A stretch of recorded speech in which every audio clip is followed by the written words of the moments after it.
The 1970s, a decade marked by radical change in nearly every facet of American life. And nowhere was that more evident than in the world of basketball. I'm going to keep struggling for freedom. In a period known for its signature shifts in style and culture, pro hoops also witnessed a dramatic transition. Transcendent stars pushed the boundaries of tradition, playing with a flair that forever changed the sport. Look at that move behind the back. Oh! Over the next half hour, 5 stars of the 70s come together to relive some of the era's most memorable moments. First of all, he could shoot the jumper way out. He could take it and post you up. And then he wanted, ha, ha, ha. You know, listen, there it is, right there. That's what I'm talking about. It's all coming up next on NBA Roundtable Legends of the 1970s. Hi, everybody. I'm Rick Barry. Welcome to NBA TV, the decade of the 70s Legends Roundtable. I'll tell you, I'm surrounded by some guys that, boy, I didn't like playing against them, I can tell you that. All-star players, Hall of Famers here. We'll start out on my left, Jack Marin, George, of course, the Iceman Gervin, Earl the Pearl Monroe, and JoJo White. And we're going to have a lot of fun today talking about the decade of the 70s. A big transition really took place in the NBA from the 60s into the 70s. There were 8 different champions during that decade. Fortunately, the Golden State Warriors, my team, was one of those champions. Nobody repeated as champions, although the Boston Celtics had 2 championships during that time, as well as the New York Knicks. But let's talk a little bit about the 2 teams that won twice during that decade of the 70s. And of course, the Boston Celtics had 2 championships. Jojo, you were a part of that. Give us some of your thoughts and memories from those occasions. Well, the toughest one was the second one that we won. This was in '76. In '74, we played against Kareem and Oscar. That was very, very good. Wasn't that the one when you guys had that double overtime? Was just one of the most amazing games. Yes. I was broadcasting that game. One great play after another. It was just an amazing. That's the game where Cowens dove across the floor and slid halfway through, right? There was all kinds of things going on, you know, during the course of that game. But the big play was Kareem hitting the hook out of the corner. Kareem with a big pressure shot. Milwaukee wins it. Milwaukee wins it in double overtime. I mean, everybody went to the basket for the rebound, including a couple of fans who just knew he was going to miss. But he shot a hook over Hank Finkel, and it went right down the bottom, and we ended up losing that 6th game, taking the series back to Milwaukee for the 7th game. And you're getting the victory, of course. Talk about that triple overtime game against Phoenix. I mean, I wish we were there playing you guys, because they knocked us off in the Western Conference Rick, Finals. It was the longest game I've ever been in. Won't start until it's touched. They'll have to throw it up. Garherd, turnaround, shot in the air. It's good. I don't believe it. Garfield Hurd at the buzzer. We've got a 3rd overtime in a Boston Garden. And I know on TV they showed me sitting on the floor. And I said, look, I'll always have that memory etched in my mind. JoJo, you were so exhausted, you just went down. JoJo White is so tired. He is backcourt at the 3-quarter line, near half court, sitting down. Look at him sitting there. He is so tired. He has played some basketball game, and he's trying to catch a blow right here. 33 points for that man. I played 62 minutes. And so when I sat on the floor was the only time that I felt that we had to handle on that game. It's going to be all over. And look at the fans here in the Boston Garden. Earl, let's talk a little bit about the Knicks and your memories. Well, the first one, the Knicks one, I was with Jack in Baltimore. And, of course, everybody remembers Willis coming out to the 7th game. Here comes Willis, and the crowd is going wild. Down court to Frazier, left side of the lane, outside Reed, jumps from 20, yes! Barnett to Reed on the forecourt, right side from 20, jumps, yes! Willis has hit on his first 2. That is it! The New York Knickerbockers have won the 1969-70 World Championship of Basketball. As a matter of fact, the next year when we played the Knicks, I went up and told Willis we weren't going to have that kind of stuff happening to us. And we finally won that. And then I got traded, obviously, to New York in '73. We had a trade, Earl. It was a bad I know, Jack. I went from 23 to 11 points a game, so you know it was a bad trade. But we had a big game, big series against Boston. We played Baltimore first, and then we played Boston. Won the 7th game on Boston's floor. I guess that was probably the first time they had lost a 7-game series on that floor. Absolutely. And then went on to beat LA, who beat us in the championship for the championship the previous year. Yeah, well, a lot of great memories and a lot of things taking place during the decade of the 70s, and we're going to be back to talk more about it right after this. Coming up, the legends remember Pistol Pete. He was just a spectacular player, and his creativity on the basketball court was just unbelievable. I thought he was a globetrotter, but he could do stuff better than the globetrotters. They're going to win it. The Knicks have won the NBA championship. It's as sweet as it ever was. I tell you, now hopefully we've started something that we can keep on and win some more championships in the years to come. And we're going to enjoy this one right now. Have a little champagne. Welcome back to the Decade of the 70s Legends Roundtable here on NBA TV. I'm with JoJo White, Earl Monroe, Jack Marin to my left, and the immediate left is George the Iceman Gervin, and of course I'm Rick Barry. We're having a lot of fun talking about the decade of the 70s, the transition from the dominant teams in the 60s to where 8 teams won titles in the 70s. But we also had another occurrence that took place that was, I think, had a big change in the game of basketball. And now here's George Mikan, commissioner of the ABA. You know, I've been associated with basketball all my life, and I can't remember an occasion which has given me more personal satisfaction than the basketball game you are going to see in just a few seconds. George, tell us a little bit about your experience with the ABA and then what it was like to finally get in and play in the NBA. Well, you know, the ABA, you know, which I had an opportunity to play in, I thought was a great league. You know, obviously we were struggling financially and with sponsorship, but we had some great basketball players. Here's a long lead pass, right down the lane, all the way, layup good! Oh, David Thompson! Here comes Gervin, the Iceman, driving, and he pulls it up left-handed. Oh, sensational shot by Gervin. We certainly don't want to forget, guys, one of the truly, well, I don't know even the right word to describe him, outstanding, miraculous, spectacular, Dr. J. And there is Julius Erving. Look at that move behind the back. Oh! Without question, without any doubt, the absolute greatest forward that has ever put on a pair of basketball shoes. George, of course, had the opportunity of playing against him a lot, as did I. I know that I never wanted to see him coming at me in an open court because I didn't want to become a poster child. Tell us a little bit about Dr. J and Dr. J. Well, when I first joined the Virginia Squires, you know, obviously I was Doc's rookie. And, you know, to me, in that era, he was the ABA. And that sends everyone reeling. Julius Erving. I got a chance to shoot a few jumpers on him. I'm sure you put a few in his face there, there's no question. Now, Earl, as one of the more spectacular players in the game yourself and had that flair for the game, what did you think of Dr. J? Because obviously you two guys want to talk about it. You know, Doc was just so spectacular with the things that he did. You could see him coming in, flying, his hair be blowing in the wind with this big afro and whatnot. And he really set a standard and style for, you know, guys who, you know, that were coming out. You had Larry Keenan that came out, had the big hair, big jumper and thing like that. JoJo, you, of course, you guys had a lot of battles against Dr. J. Your thoughts of Julius? I knew Doc Julius before he became doctor.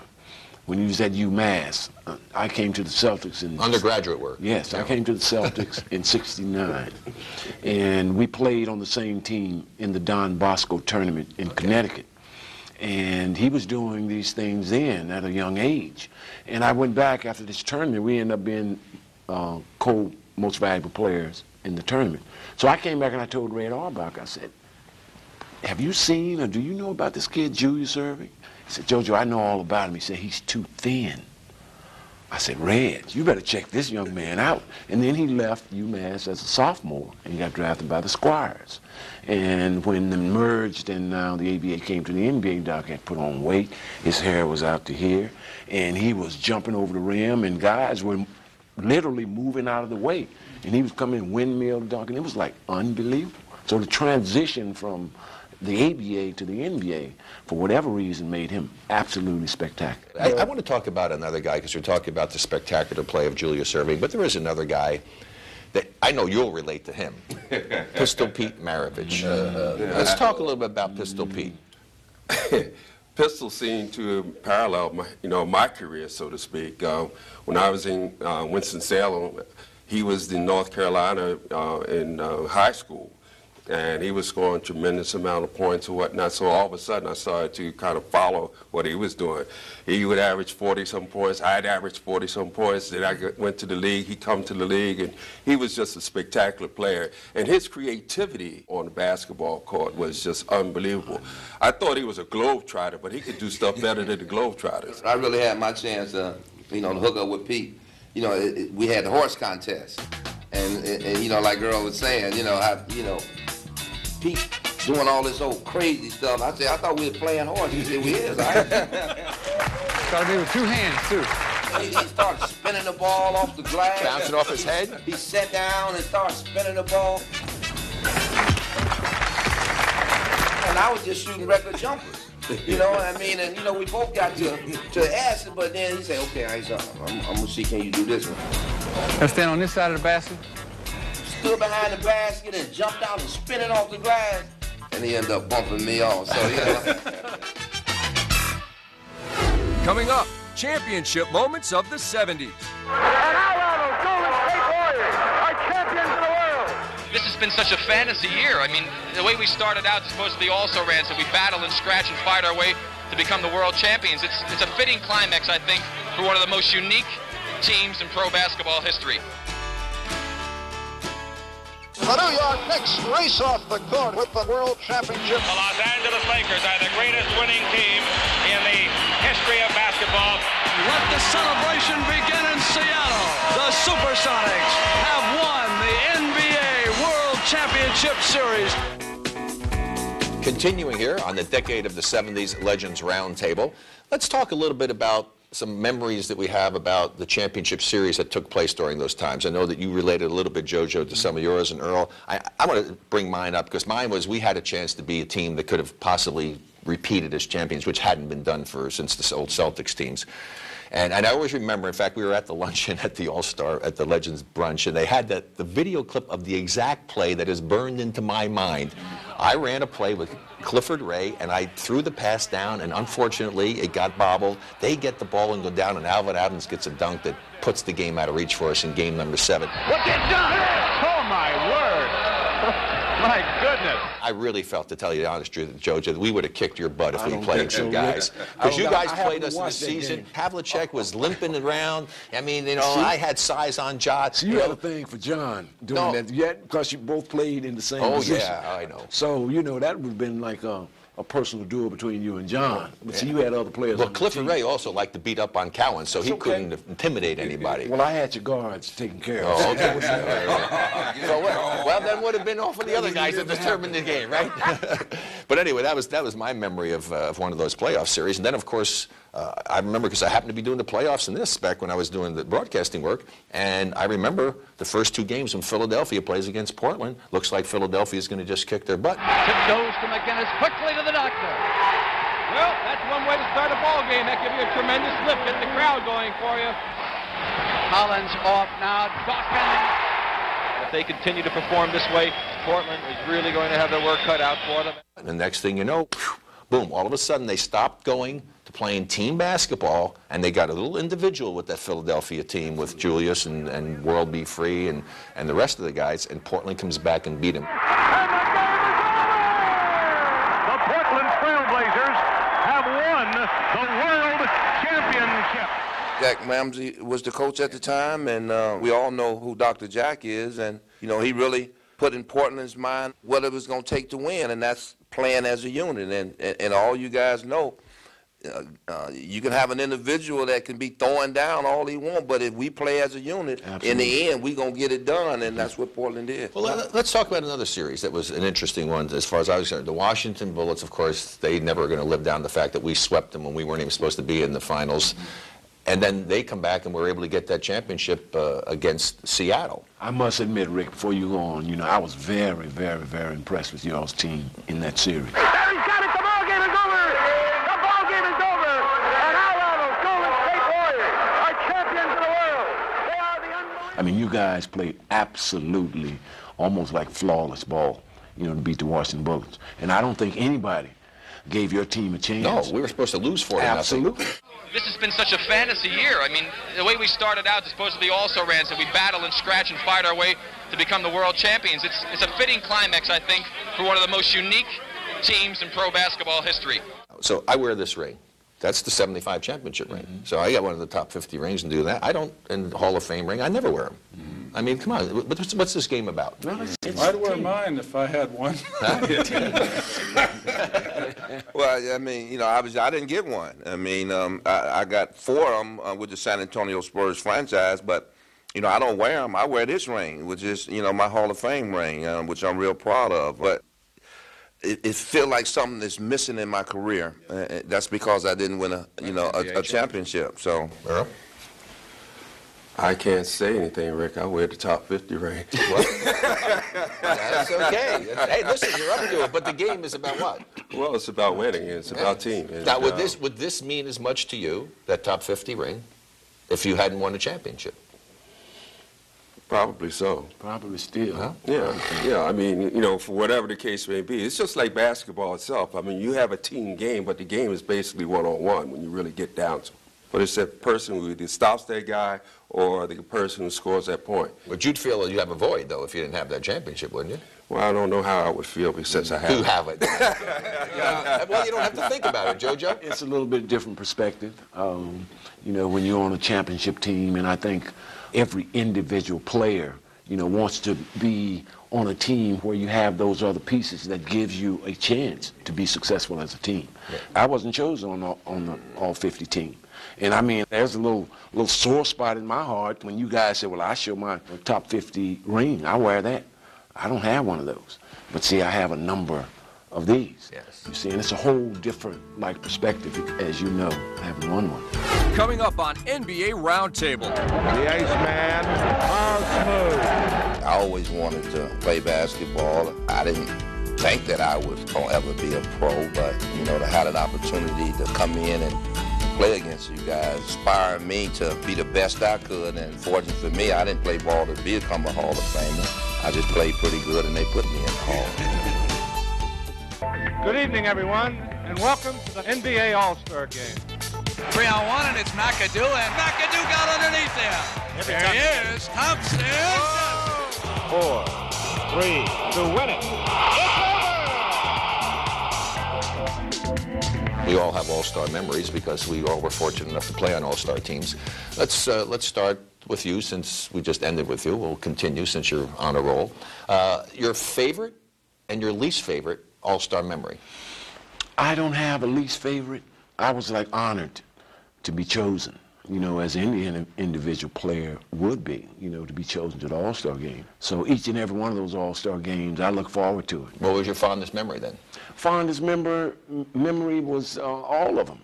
Just being able to reunite with all the players and kicking it around and talking about different things and kind of let the season drop and enjoy each other's company. Earl? Probably my first All-Star game, my second year in the league. The game was played in Baltimore, and I remember seeing the names on the back of their uniforms when I was getting ready to be called out, you know, with Russell and Havlicek and so forth. So all these guys. Third leading scorer in the NBA from the Baltimore Bullets, Earl Monroe. Somebody have to go. Earl, that's you. Go. Yeah. Well, I was in Baltimore.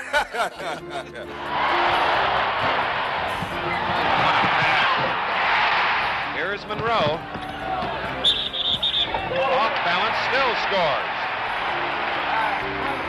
That was a tremendous rush for me, and I felt as though I had arrived at that time. Jack? Well, Rick, first of all, I do wear an All-Star ring, and it's a 72 All-Star ring from the a game. It's kind of this purple stone. And Unseld clears it. 10 seconds. Jack Marin, as Marin got by Silas and scored.